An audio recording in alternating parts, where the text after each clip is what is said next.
Assalamualaikum warahmatullahi wabarakatuh. Semangat pagi rekan-rekan semua. Perkenalkan, nama saya Novita Nuraini. Saya adalah salah satu peserta pelatihan dasar CPNS PPSDM Regional Bandung yang berasal dari pemerintahan Kabupaten Bekasi. Saya merupakan CPNS golongan 2 angkatan 1 kelompok 3. Di sini saya akan menjelaskan mengenai mind map wawasan kebangsaan dan bela negara yang telah saya buat. Yang pertama adalah mengenai definisi wawasan kebangsaan.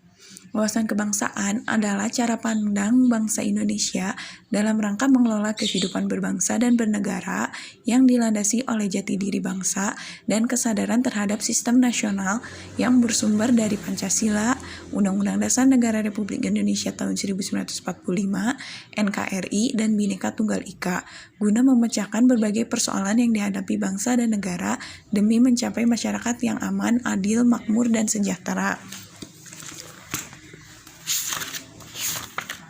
Di sini, mengapa ASN sangat diperlukan dalam kedua, yaitu sejarah bangsa Indonesia. Titik awal dimulainya pergerakan nasional menuju Indonesia merdeka adalah ketika para mahasiswa Sekolah Dokter Jawa di Batavia mengadakan rapat kecil yang kemudian mendirikan sebuah organisasi yang bernama Budi Utomo pada tanggal 20 Mei 1908. Kemudian pada awal tahun 1925 dibentuk Perhimpunan Indonesia di bawah Ketua baru Sukiman Widjo Sanjojo. Diputuskan bahwa tujuan kemerdekaan Indonesia harus memperhatikan persatuan nasional dan kesetiakawanan internasional. Kemudian pada tanggal 2 Mei 1926 di Jakarta diselenggarakan Kongres Pemuda I yang dihadiri oleh perwakilan organisasi di Hindia Belanda, antara lain Jong Java, Jong Sumatera, Bon, Jong Islamieten Bon, Sekarukun, Jong Bataksbon, Jong Sunderenden, Budi Utomo, Indische Studies Club, dan Muhammadiyah. Pada kongres ini, Muhammad Yamin menyampaikan bahwa resolusi setelah mendengar pidato di beberapa peserta menjadi 3 klausul dasar Sumpah Pemuda dalam bahasa Melayu. Kemudian pada tanggal 27 sampai 28 Oktober 1928 dilaksanakan Kongres Pemuda kedua yang menghasilkan naskah Sumpah Pemuda dalam bahasa Indonesia. Pada 1 Maret 1945, dalam situasi kritis, Letnan Jenderal Kumachiki Harada, pemimpin pemerintah kependudukan Jepang di Jawa, mengumumkan pembentukan BPUPKI. Kemudian 7 Agustus 1945 dibentuklah PPKI. Kemudian masuk ke dalam detik-detik proklamasi. Detik-detik proklamasi kemerdekaan Republik Indonesia diawali dengan menyerahnya Jepang kepada sekutu pada tanggal 15 Agustus. Bung Karno, Bung Hatta, dan Mr. Subarjo menemui Laksamana Maeda untuk menyangkal hal tersebut. Namun Laksamana Maeda belum mendapat informasi resmi dari Tokyo. Kemudian pada tanggal 16 Agustus 1945, Sukarni dan rekannya mendesak Dwi Tunggal untuk memproklamasikan kemerdekaan Republik Indonesia pada tanggal 17 Agustus 1945 pada pukul 18, Mr. Subarjo datang menjemput Dwi Tunggal di Rengas Dengklok untuk kembali ke Jakarta. Pukul 22.30, Dwi Tunggal menemui Mayor Jenderal Nishimura didampingi Laksamana Maeda untuk memberitahukan tentang rencana rapat PPKI.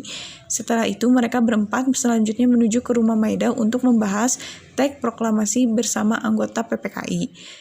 Tanggal 17 Agustus 1945 pukul 10 teks proklamasi dibacakan, sangsaka merah putih dikibarkan, dan lagu kebangsaan Indonesia Raya dikumandangkan. Sebagai pertanda, Indonesia telah menjadi negara merdeka dan berdaulat.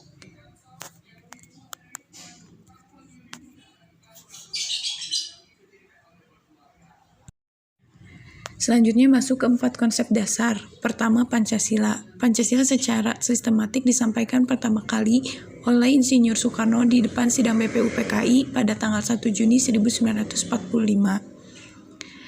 Pancasila itu sendiri berfungsi sebagai landasan bagi kokoh tegaknya negara dan bangsa.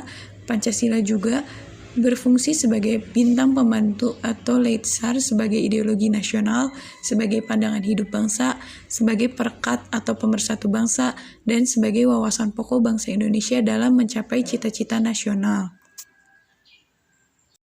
Yang kedua adalah Undang-Undang Dasar 1945. Undang-Undang Dasar 1945 ini berfungsi sebagai sumber dari segala sumber hukum yang ada di Indonesia. Yang ketiga adalah Bhinneka Tunggal Ika, di mana Bhinneka Tunggal Ika ini berasal dari sebuah kitab Suta Somai karangan Empu Tantular yang memiliki makna berbeda-beda tetapi pada hakikatnya satu. Jadi meskipun Indonesia memiliki beragam bahasa budaya, tetapi pada hakikatnya satu, yaitu satu bangsa dan negara Republik Indonesia. Dan yang keempat adalah NKRI, yaitu Negara Kesatuan Republik Indonesia. Pembahasan selanjutnya yaitu mengenai lambang negara. Bendera negara Sang Merah Putih, bahasa Indonesia, lambang negara Garuda Pancasila, dan lagu kebangsaan Indonesia Raya merupakan jati diri bangsa dan identitas negara Kesatuan Republik Indonesia. Keempat simbol tersebut menjadi cerminan kedaulatan negara di dalam tata pergaulan dengan negara-negara lain dan menjadi cermin kemandirian dan eksistensi negara Indonesia yang merdeka, bersatu, berdaulat, adil, dan makmur. Kemudian mengenai bela negara. Dasar hukum yang mempayungi bela negara yaitu Undang-Undang Dasar Republik Indonesia tahun 1945, kemudian Undang-Undang Nomor 3 tahun 2002, serta Undang-Undang Nomor 23 tahun 2019. Adapun definisi dari bela negara adalah tekad, sikap, dan perilaku serta tindakan warga negara, baik secara perorangan maupun kolektif, dalam menjaga kedaulatan negara, keutuhan wilayah, dan keselamatan bangsa dan negara yang dijiwai oleh kecintaannya kepada negara Kesatuan Republik Indonesia yang berdasarkan Pancasila dan Undang-Undang Dasar Negara Republik Indonesia tahun 1945 dalam menjamin kelangsungan hidup bangsa Indonesia dan negara dari berbagai ancaman. Kemudian ada nilai-nilai bela negara. Yang pertama adalah cinta tanah air. Adapun indikatornya yaitu seperti menjaga tanah dan perkarangan serta seluruh ruang wilayah Indonesia, kemudian jiwa dan raga bangga sebagai bangsa Indonesia, kemudian jiwa patriotisme terhadap bangsa dan negaranya. Terus nilai yang kedua adalah kesadaran berbangsa dan bernegara. Indikatornya adalah berpartisipasi aktif dalam organisasi kemasyarakatan dan profesi maupun politik, serta menjalankan hak dan kewajibannya sebagai warga negara sesuai dengan peraturan perundang-undangan yang berlaku. Kemudian nilai yang ketiga adalah setia pada Pancasila sebagai ideologi negara.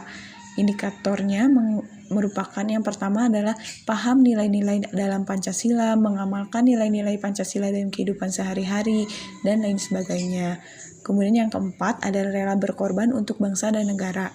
Indikator sikap penilainya adalah bersedia mengorbankan waktu, tenaga, dan pikirannya untuk kemajuan bangsa dan negara, kemudian siap membela bangsa dan negara dari berbagai ancaman. Dan yang kelima adalah kemampuan awal dalam bela negara. Contoh indikatornya adalah seperti memiliki kecerdasan emosional dan spiritual serta intelijensia, kemudian senantiasa melihara jiwa dan raganya. Sekian penjelasan mengenai mind map yang telah saya buat. Semoga ada manfaatnya bagi diri saya maupun bagi yang sedang mendengarkan. Akhir kata saya ucapkan Assalamualaikum warahmatullahi wabarakatuh.